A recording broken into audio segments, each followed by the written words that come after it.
Hello everyone, আসসালামু আলাইকুম। পাঠশালা YouTube channel থেকে তোমাদের সকলকে স্বাগতম। তো আমরা গত ভিডিওতে আহ, সততার পুরস্কার এই গল্পটা পড়েছিলাম। গল্পটার শব্দার্থ, পাঠের মূল উদ্দেশ্য এবং পাঠ পরিচিতি নিয়ে আলোচনা করেছি। তো আজকে আমরা কি পড়ব? আজকে আমরা পড়ব লেখক পরিচিতি।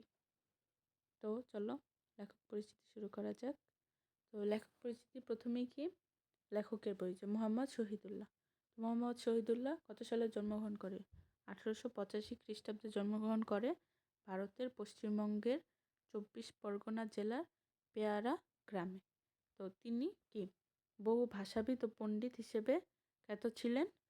মোহাম্মদ শহীদুল্লাহ কলকাতা সিটি কলেজ থেকে সংস্কৃতিতে বিএ অনার্স ও কলকাতা বিশ্ববিদ্যালয় থেকে কি ভাষাতত্ত্বের উপর এমএ পাশ করে। তো তিনি ছিলেন কলকাতা বিশ্ববিদ্যালয়ে ভাষাতত্ত্বের ছাত্র বিভাগের প্রথম ছাত্র। পরে তিনি প্যারিসের সোরবন বিশ্ববিদ্যালয় থেকে ডক্টর অফ লিটারেচার ডিগ্রি লাভ করে এবং বাংলা ভাষা ও সাহিত্যের রচনায় তিনি অসাধারণ পাণ্ডিত্যের পরিচয় দেন। বাংলা ব্যাকরণ তার রচনার অবদান স্বরূপ। তারপর কর্মজীবনে কি করেছে? কর্মজীবন কি তিনি ঢাকা বিশ্ববিদ্যালয় ও রাজশাহী বিশ্ববিদ্যালয়ে বাংলা বিভাগের অধ্যাপক ছিলেন। ভাষা ও সংস্কৃতি নিয়ে গবেষণা স্বীকৃতি হিসেবে তিনি অনেক পুরস্কার পেয়েছেন। ছোটদের জন্য তার লেখা রচনাগুলোর মধ্যে উল্লেখযোগ্য কি শেষ নবীর সন্ধানে ও গল্প মঞ্জুরি। তার সম্পাদনা শিশু পত্রিকার নাম কি আঙুর। এটা কিন্তু মোস্ট ইম্পর্টেন্ট, তো এটা ভালোভাবে পড়বা। আঙুর। তারপর বাংলা ভাষার আঞ্চলিক আভিধান, এটা তার অসামান্য কৃতিত্ব। তারপর মোহাম্মদ শহীদুল্লাহ কত সালে মৃত্যুবরণ করে? 1969 সালে মৃত্যুবরণ করে। তিনি কি ঢাকা বিশ্ববিদ্যালয় শহীদুল্লাহ হল প্রাঙ্গণে তাকে কি সমাহিত করা হয়। তো এবার আমরা দেখব বহু নির্বাচনী। বহুনির্বাচনগুলি দেখি। এক নম্বর কি বলছে? ফেরেশতা কেন আরব শহরের লোকদের কাছে এসেছিল? কেন এসেছিল? সাহায্য নেওয়ার জন্য, পরীক্ষা নেওয়ার জন্য, শিক্ষা দেওয়ার জন্য, মূল্যায়নের জন্য। তো এটার আনসার হবে পরীক্ষা নেওয়ার জন্য। তারপর 2 নম্বরটা, অন্ধ ব্যক্তি ফেরেশতাকে সব কিছু দিতে রাজি হলো কেন? আল্লাহর প্রতি কৃতজ্ঞ থাকায়, নাকি তার ছাগল বেশি হয়েছিল, তার আর ধন সম্পদের দরকার ছিল না, সে অকৃপণ ছিল? তো এটা কি হবে? এটা আল্লাহর প্রতি সে কৃতজ্ঞ ছিল সেজন্য। তারপর তারপর একটি প্রশ্ন উদ্দীপক দেওয়া। এখান থেকে আমাদের কি নৈবিত্তিক প্রশ্নগুলো অ্যান্সার করতে হবে। তো আমরা ফার্স্টে উদ্দীপকটা পড়ি। উদ্দীপকটা কি দেওয়া আসলে? উদ্দীপক দেওয়া নন্দীপাড়া গ্রামের নওশাদ পরোপকারী মানুষ। এই তো সেদিন প্রতিবেশী কাশিমের বাড়িতে আগুন লাগলে নিজের জীবনের ঝুঁকি নিয়ে কাশিমের নিশ্চিত মৃত্যুর হাত থেকে উদ্ধার করেছে নওশাদ। এর কিছুদিন পর নওশাদ দুর্ঘটনায় হাসপাতালে যখন চিকিৎসাধীন, তখন কাশিম আবার কি করে? নিজের রক্ত দিয়ে নওশাদকে সুস্থ করে তোলে।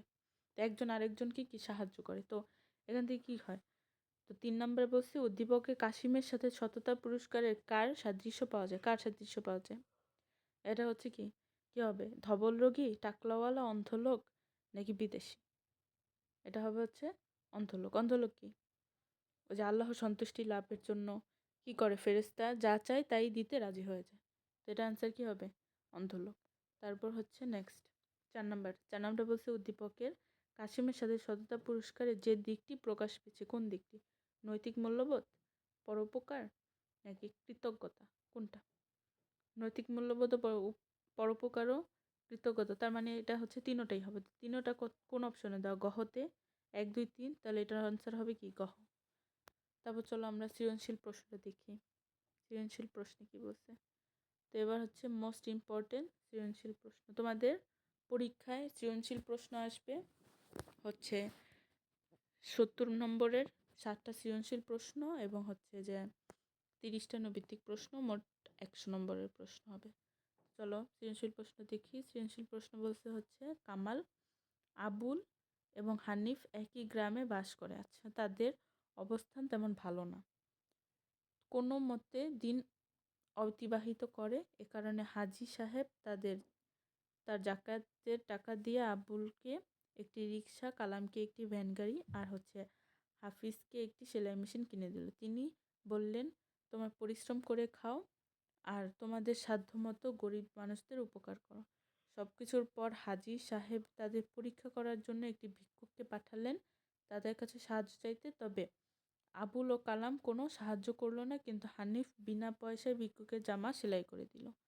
তো তো ক নম্বর প্রশ্ন বলছে, ক নম্বর কি বলছে, স্বর্গীয় দূত কতজন ইহুদির পরীক্ষা নিল? কতজন? 3 জন। 3 জনের পরীক্ষা নিছে না? 3 জন কে কে? হচ্ছে অন্ধলোক, টাকলাওয়ালা আর ধবল রোগী, এই 3 জনের পরীক্ষা নিছে। তো তারপর তারপর খ নাম্বারটা বলছে, স্বর্গীয় দূত মানুষে ছদ্মবেশ ধারণ করেছিল কেন? কেন ধারণ করেছিল? ধারণ করেছে মানুষকে পরীক্ষা করার জন্য, আল্লাহর উপর মানুষ কতটুকু আস্থা রাখে, তারপর কতটুকু কৃতজ্ঞতা প্রকাশ করে, সততা, পরোপকারী, এইসব বিষয় জানার জন্য স্বর্গীয় দূত মানুষের ছদ্মরূপ ধারণ করে সকলের কাছে গেছে তাদের পরীক্ষা করার জন্য। এটাই তোমরা সুন্দরভাবে 3-4টা লাইনে সাজানোর চেষ্টা করবা, কারণ ক নাম্বার প্রশ্নটা থাকবে 1 নম্বরের, খ নাম্বারটা থাকবে 2, গ নাম্বার থাকবে 3 এবং ঘ নাম্বারটা থাকবে 4। এই মোট মিলিয়ে হবে 10 নম্বর প্রশ্ন।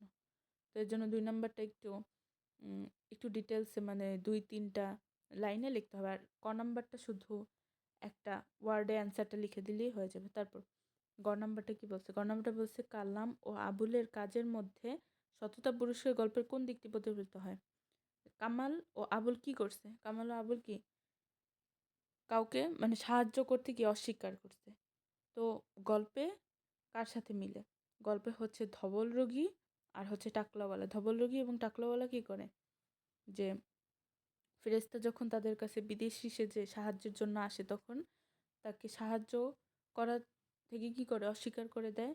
তো আবুল আর কালামও সেম একই কাজ করে। সে একজন গরিব ভিক্ষুককে সাহায্য না করে তাকে ফিরিয়ে দেয়। তো আবুল ও কালামের সাথে গল্পের সততা পুরস্কার গল্পের টাকলাওয়ালা এবং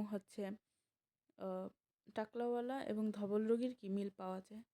তারপর তারপর গহ নাম্বার প্রশ্ন। গহ নাম্বার বলছে হাফিজের কাজের মধ্যে সততা পুরস্কার গল্পের মূল শিক্ষা নিহিত, কথাটি বিশ্লেষণ করো।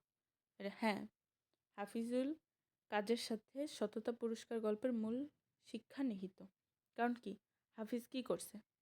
হাফিজ বিনা পয়সায় ভিক্ষুককে সাহায্য করেন, উনি ওর নিজের যতটুক আছে অতটুক দিয়ে একজন গরিবকে সাহায্য করার চেষ্টা করছে।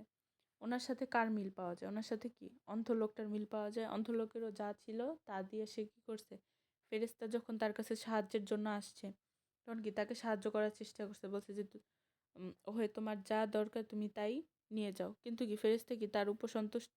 ফেরেশতা বলল যে আল্লাহ তাআলা তোমার উপর সন্তুষ্ট, তাই